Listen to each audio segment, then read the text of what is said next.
Humility is the key to success.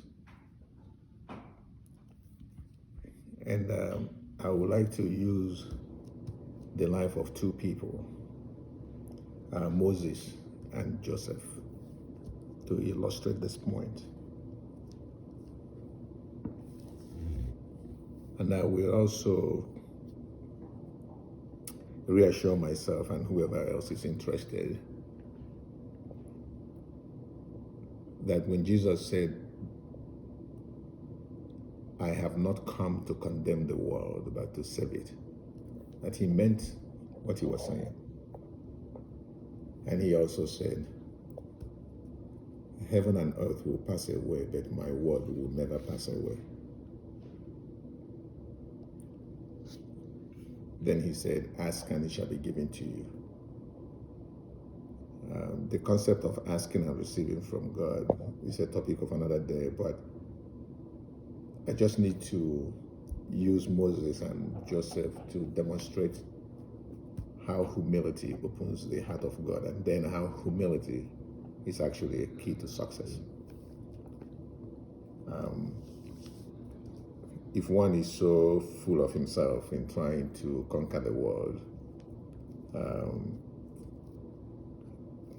you will stumble unless you're humble. An interesting thing is that Moses, his birth, his upbringing, and his service to the Israelites vis-a-vis humanity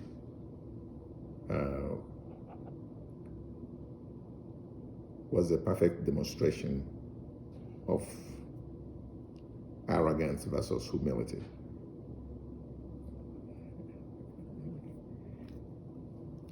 Moses was born at a time when Pharaoh wanted the male children of the Israelites in Egypt to be killed, because he was afraid that the birth growth of the Jews was so high that someday they might outnumber them and then attack them and take over Egypt. So, as you remember, Pharaoh decreed that the midwives, when they go to deliver the Jewish women, should kill the male children. And that was the time Moses was born. But when the midwife came, she spared his life. Then Moses' mother kept Moses, hiding him from Pharaoh and the public until she couldn't hide him anymore. So the story goes that she put him in a basket and dropped him off by the seashore. And the sister Miriam was inside the wood watching to see what would happen to the baby in the basket. And Pharaoh's daughter came by to bathe in the river and then saw a child in the basket and then took him home to become her son. And so since Pharaoh had no son, so this grandson now became his son. So Moses was being raised, taught in science, obviously, and arts, getting him ready to be the next Pharaoh. Ironically, this is the same Egyptian child, Israeli child that Pharaoh feared most. The same kid he wanted to kill, now one of them is his son. So while Moses was growing up, obviously, his inheritance, his environment, everything was about power. And so he didn't have humility. And one day Moses went out and saw two Israelites fighting. And he went to them to separate them and reminded them that should be killing the Egyptians instead of fighting among themselves. And so one of them said to him, "Who made you a judge over us?"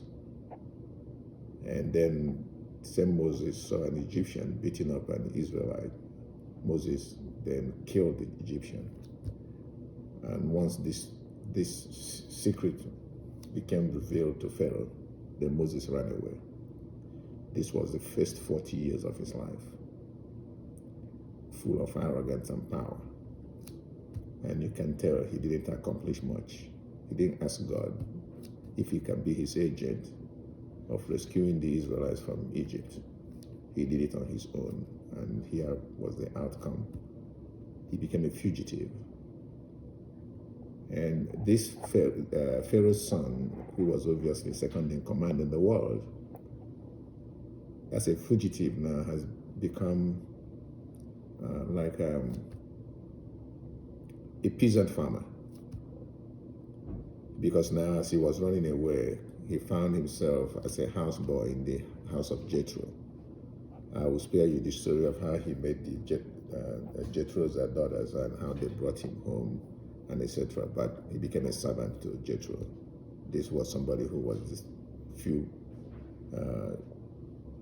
months ago was the second in command in the world. So for the next 40 years, he served Jethro, birthing cows and sheep, cleaning the floors. And then by the time he was 80 years old, this 40 years of servitude has made him extremely humble. He didn't even believe himself anymore. So while he was walking down the desert, God came to him and called him out of a burning bush and asked him then to go back to Egypt and then save the Israelis from Egypt. And he said he wasn't a man of eloquence who would listen to him. He refused to go. And God kept reassuring him. He said, no, nobody will believe him. And finally, God sent his brother Aaron to go with him as the means of reassuring him that he will have a physical human help. And that's the only way he went. And we know that he led the Israelis out of Egypt, halfway going to the promised land, even though he himself never made it to promised land because of not following God's instruction, the way he gave it concerning striking the rock with his rod, to make water come out of the rock for the Israelites to drink. So we will see that when the first 40 years of his life that he was a very powerful man, arrogant, highly educated, but achieved nothing. And then the second 40 years of his life, he was a servant, but he learned humility. And then the third 40 years of his life was when he led the Israelites out of Egypt. So he lived 120 years. The first 40 years of his life was powerful and arrogant and achieved nothing. The second 40 years, he achieved humility. And then in the third 40 years, God came to show him what he could do with a nobody. And he achieved the greatness in leading the Israelis out of Egypt. You can go to the scriptures and read the rest of how Pharaoh was trying to pursue them and how the sea opened up by Moses commanding the sea, the Red Sea, to open up and then swallow the Pharaoh's army, and etc. The next is Joseph, who was sold by his brothers out of no crime of his, except that he had a dream. And the brothers were jealous of the love their father had for him and his dream, and they sold him into Egypt. And while he was there in the jail, first when he was with the man who purchased him was a military commander in Egypt. His wife asked him to sleep with her, and he said no. How can I do such a sinful stuff to God or to the man who has shown me so much favor in his household? And then he was accused of rape, as frequently happened today. And he was thrown into jail. And it was there that somebody had a dream and he interpreted it. And that his ability to interpret dream became very well known in the prison, that when Pharaoh had his own dream and couldn't find someone to interpret, they brought out Joseph, who came out and interpreted the dream. And then Pharaoh made him again a prime minister and put him in charge of food production in Egypt, and Egypt happened to be the only country with food in the whole world when there was starvation. And finally, his own brothers, the ones that sold him to Egypt, came to Egypt searching for food, not realizing that the brother they sold was not the prime minister. And then eventually he embraced his brothers, and after giving them as much food as they needed, then brought his father and the rest of the family back to Egypt to live with him. Prior to their father dying, they were so scared that he would kill them once their father died. But Joseph reassured them and said to them, "No, I will not do anything to you. You didn't send me to Egypt. God sent me ahead of you to save you from starvation." So at the time he was in jail for an offense he did not commit, showed an incredible mark of being faithful to God and being humble. And then God came again and showed him what he could do with a humble man and led him back to Pharaoh, who made him the prime minister. And he became the person who saved the Jews from starvation.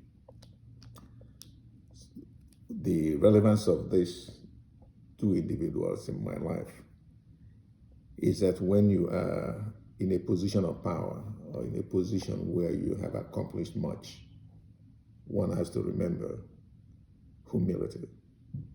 Because as you are climbing this ladder, be nice to all the people you meet on your way out of humility. Otherwise, if you don't, out of arrogance, you will equally meet them when you start falling. You're going to fall from the height. And so the gist of this story is an all-powerful God can make all of us great if we let him use us to deliver the work for which he has sent us here to do.